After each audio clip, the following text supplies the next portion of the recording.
эртний Турк гэдэг. Нэгөөсөндөө хуучин Турк гэлээр Турк гэсэн бичиг хүртэл одоо олдсон байдаг. За одоо та хэд маань явж байхдаа зарим нэг Турк залуучуудын яг ингээд дөрвөн хураг нь харах юм бол бүгдээрээ ижилхэн нэг шивэстэй байдаг. Тэр дөрвөн хуран дээр байгаа шивэс юу гэхээр манай Монголын газар нутгад олдсон эртний Турк гэлээр бичигдсэн Турк гэдэг бичгийг одоо хурандаа шивэлсэн байдаг. Ер нь бол Турк хүмүүс айгүй их орж байдаг, айгүй өндөрсгөх байдаг. За ер нь бол түүхээ бас айгүй сайн мэдчихэд гэдэг. Гэхдээ тэрийг нь бас давхар өөрсдөө ингэж авах гуйлдаг байна. Нэгээс нэг найд явахсан бас давхар хаяд маань Турк хүмүүстэй танилцаад ингэж явж байхдаа та хэдийн дургуй хөргөх нэг зүйлийг хэлж магадгүй. Энэ юу вэ гэхээр туркуудын асуудаг асуулт нь монголчууд турк үү гэж одоо асуудаг байгаа. Энэ маань одоо ерөнхийдөө одоо монгол хүмүүсийн жаахан дурууг нь одоо хүргээд байдаг. Хэрвээ иймэрхүү байдлаар асуух юм бол ер нь л за та нарын зөв зүгэл ерөнхийдөө оригдсон байхад зүгээр одоо байдаг шүү.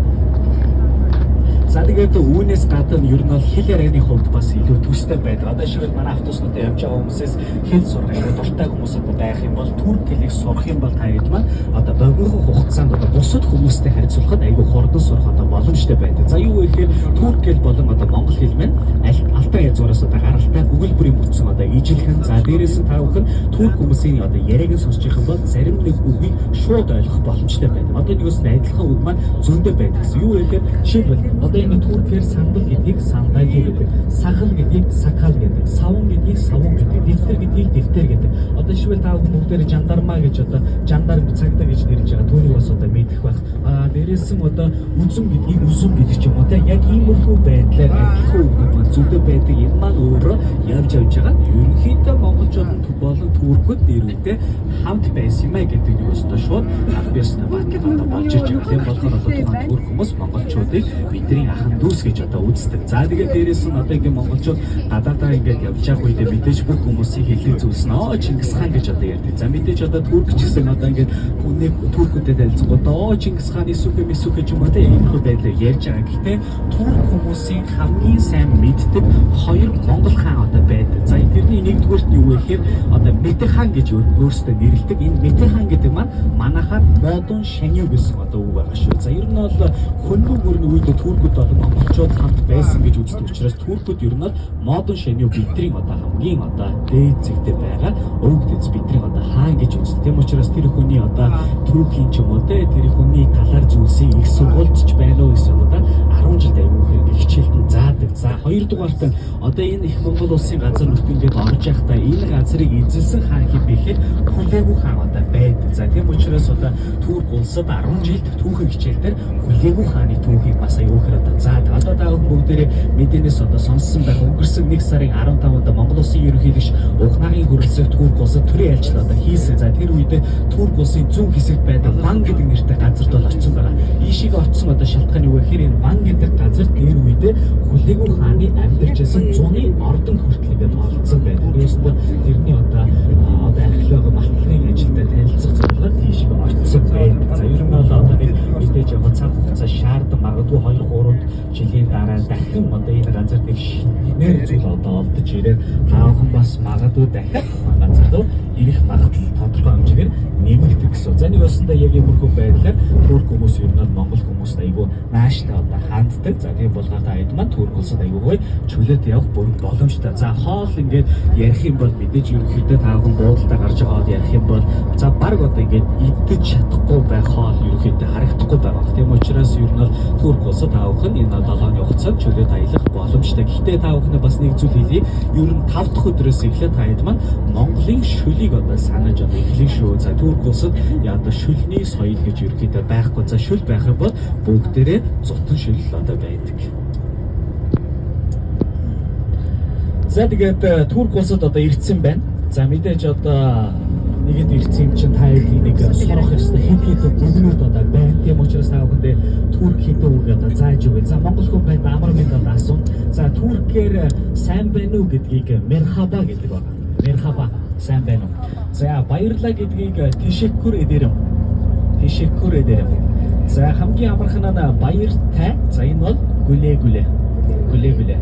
За дахиад хэлж өгье. Сайн байна уу? Мерхаба, баярлалаа. Тэшэкүрэ баяртай. Гүлээ. За ер нь бол сая та бүхэн хэллээ. Монголын бол Турк хэл маань айгуу төстэй байдаг. За тэгээ сургах хүсвэл айгуу богино хугацаанд сурч чадан гэхдээ яг одоогийн байдлаар турк хүмүүсийн хэрэгжилж байгаа турк хэл маань жоохон хэцүү хэлтэй ерөөдөө тооцогддог. Ягаад тэгэхээр энэ шиг мэдээж ирсэн маш олон жил болсон. За маш олон одоо хүмүүс ингээ холилдсон байгаа. Яг одоо хэрэгжилж байгаа турк хэл маань айгуу олон хэлнээс ер нь үг авсан байна. Одоо шивэл перс хэлээс, араб хэлээс, герман, франц. Одоо шивэл энэ хөө сайн байна уу буюу мерхаба гэдэг үг маань яг үндэ араб хэлийн мархаба гэдэг үгнээс одоо гаралтай байдаг. За тэгээд яг гоо аав бүгдээрээ одоо кино мэдэн ч юм уу те эсвэл одоо зарим хүмүүс яриа сонсдог бол ассаламу алейкум зарим одоо салам алейкум гэж одоо мэдлээд байдаг. За энэ маань одоо яг үндэ ислам шинийх одоо яг иймэрхүү байдлаар мэдлдэг байгаа шүү. За тэгээд бас нэг зүйлсийг та бүхэнд эртхэн сануулж одоо хэлээ. Юу гэхээр одоо ингээд энэ айлын хугацаанд явж байхдаа та хэдийн танилцж байгаа хүн болгоно турк хүмүүс одоо биш яа шүү. За нэг өстө турк улсад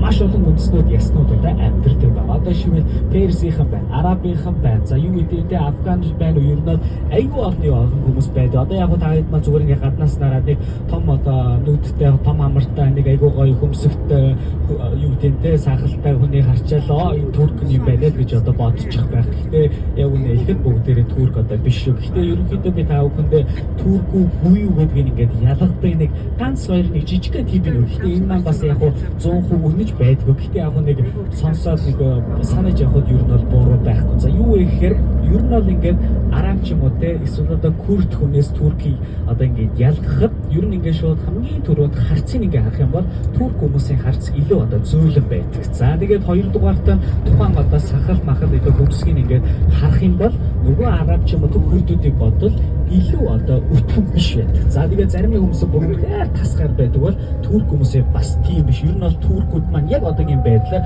баг зэрэг Европ руу ерөнхийдөө төстэй болчихсон байна. Ер нь ингээд шар хүмүүс бас ингээд зөнд явж байгаа. Эдгээр манад ерөнхийдөө бараг турк хүмүүс байдаг гэж хэлэхэд ер нь бол буруудахгүй. За тэгээд бас нэг сонирхолтой судалгаа байдаг. Америкийн болон Канадын эрдэмтэд ингэж үздэг. Яг жинхэнэ турк хүн бол одоо энэ Украинд байгаа хүмүүс байж магадгүй гэж ярьдаг. Ерөнхийдөө яг жинхэнэ турк хүмүүс маань дээр үедээ шар өнгөтэй нэгс шар үстэй. За тэгээд нүднийх нь өнгөд цэнхэр байсан гэж одоо ярьдаг. Энэ яг зүгээр нь одоо саяны Америк болон Канадын одоо эрдэмтдийн гаргаж ирсэн бас нэг одоо гаргалгаа гэж одоо хэлж болно. За одоо энэ юм Анталия хотод маань ингээд орж ирлээ. За сая хэлсэн Анталия хотод маань нийтдээ 2.7 сая хүмүүс одоо амьдардаг гэж. За гэхдээ яг одоогийн байдлаар Анталия хотын төвдөө ер нь 2 сая гаруй хүмүүс одоо амьдарч байгаа. За ер нь бол өчигдөр наашаа ингээд ирж байхдаа одоо бас бид нэг явж байхдаа та бүхэн эргэн тойрны байшин барилгуудыг харах юм бол бүр үнэхээр тийм амар өндөр ч юм уу те үнэхээр тансаг одоо шилэн барилгууд маань ингээд харагдахгүй. Ер нь ингээд харах юм бол ижил жирийн нэг одоо за дунджаар нэхэд 6-аас 7 давхрын өндөр барилгууд л одоо харагдаж байгаа. За яагаад өндөр барилга байдаггүй юм бэ гэхээр одоо бид нар явж байгаа энэ хүү Анталигийн газар нутаг маань газар хөлтийн идэвхтэй бүсд одоо ордог. За ер нь бол турк улсын газар нутагт тэр чигтэр газар хөлтийн идэвхтэй бүсд ордог. Өчигдөр ингээд бид нар онгоцоор нисээ явж байхдаа та бүхэн магадгүй анзаарсан байх тэр чигтээ уулархаг байна. Нэг бас одоо турк улс маань тектоникийн бүс нутагт одоо байршсан гэсэн үг. За тэгээд энийгээ сонсчоод зарим нэг хүмүүс гинт одоо санаа зовж магадгүй энэ юу ихээр 2023 оны 2 сарын 6-нд турк улсад 10 хотыг хамарсан маш хүчтэй газар хөлт одоо болж исэн байдаг. За энэ хүү одоо газар хөлт болсон газар маань яг хаана бэ гэхээр одоо бидний явж байгаа турк улсын баруун өмнөдийн эсрэг буюу зүүн өмнөд хэсэгтээ бол болсон байдаг. За тэгээд энэ хүү газар хөлтийн дараа бас ерөн турк хүмүүс бид нар яг аль хэсэгт очиж амьдрал илүү аюулгүй бэ гэдээс одоо асуултыг бас тавьсан байгаа. Тухайн үед Туркийн хамгийн мундаг гэсэн 13 профессор одоо Гигол орчин маань одоо гарч ирээд саяны турк улс 81 хоттой гэсэн 81 хотын аюулгүйгээс аюултай хүртэл жагсааж бичсэн бай. Тэр үедээ эхний 10 дугаар байранд Анталия хот маань орсон байдаг. Тийм учраас өнөөдөр буудалд ирснийхаа дараа санаа зовдгоо сайхан амарч унтах одоо боломжтой шүү. За тэгээд Анталия хотын одоо 365 хоногийн 300 хоногт нартай байдаг гэж үздэг. Одоо та бүхэн бүгдээрээ замынхаа хоёр талд харж байгаа байшингийн тээврүүд ярих юм бол бүгдээрээ нарны талтай байна. За дээрээс нь пош тавьж байна. За энэ харагдж байгаа пош маань өстө бүгдээрээ бойлер гэсэн. За нэг өстө одоо 300 хоногийн нартай байдаг учраас тэр нарны талаараа эрчим хүч аваад тэр дотор усаагаад шүү дээ. Нэг өсөндөө энэ газарт амьдарч байгаа хүмүүс тодорхой хэмжээгээр одоо халуун ус болон тогны мөнгө хэмнэж байгаа гэсэн. За түүнээс гадна одоо бүгдээрээ хоёр тал руу бас ингээ хараад явж одоо шивлийн зүүн тишээ харах юм бол зарим нэг айлууд маань гадна талаас нь төмөр хөшгөр бүрэн ингээ хаачсан харагдаж байгаа. Ингээ цонхыг анзаараад үзэх юм бол энэ ямар учиртай бэ гэхээр сая хэллээ. Нэмэх 50 градус хүртэл зуны үйлрэлт халах боломжтой. За түүнээс гадна 300 хоног нартай байна. За бүр одоо өнгөрсөн жилийн 7 сарын 15-нд Турк улс одоо Анталид одоо шинэ рекорд тогтоогдсон. Юу гэхээр нэмэх 66 градус хүртэл одоо халсан байдаг. Гэхдээ нэмэх 66 гэдэг маань нөгөө газар дээр буугаад мэдрэгдэж байгаа халууны одоо хэмжээ байгаа шүү. За нэг өсөнд айгүй нартай зуны үйлрэлт айгүй халуун байдаг учраас дотроос хөшгөр хараад ямар нэгэн нэмэр байхгүй тийм учраас тэр нарны туяа ч юм уу те халууныг оруулж ирдгүү материалаар хийсэн саяны шиг одоо төмөр хөшгийг одоо их ихэд ашигладаг. Яг иймэрхүү хөшгийг таавах зүгээр Анталид байдаг л одоо барилгуудаас л одоо харах одоо бүрэн боломжтой гэсэн. Одоо бас ингээд таавах замынхаа хоёрлыг анзаараад явж байгаа юм бол апельсины талбай маань ингээд зүг харж одоо шивлээ бүгдээр ингээд зүг шарах юм бол ганц хоёр ингээд улбар шар өгт харагч байна. Ер нь апельсины одоо ургацсан маань хураагдаад дуусч байгаа. Ер нь гэхдээ яг хуу Анталидад байнгын урж идэх учраас ямар ч газарт очивол апельсинтай тааралдах бүрэн боломжтой гэсэн. За одоо та бүхэндээ бас нэг зүйлийг харуулъя. Бүгдээр ер нь бол зүүн тийш харах юм бол за яг